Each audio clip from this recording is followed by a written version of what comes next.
Every year, more states quietly rewrite the rules for pharmaceutical manufacturers. If you're a CMO or CDMO, the license you don't have today could cost you the contract tomorrow.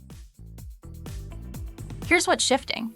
States aren't just asking where you ship products anymore, they're asking where your sponsor's products end up. That means manufacturers can need a license in states they've never shipped to directly. Put yourself in a sponsor's shoes, choosing between two manufacturing partners. One says, "We'll sort out licensing after we sign." The other says, "We're already licensed where your business is headed." That confidence wins deals.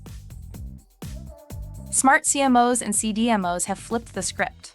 A strong licensing portfolio isn't back-office paperwork anymore. It's a business development tool that proves you're ready to grow with your sponsors, not behind them. Wait too long and the risks stack up. Compliance gaps surface during due diligence. Product launches are delayed, and fines pile up that could have been avoided entirely.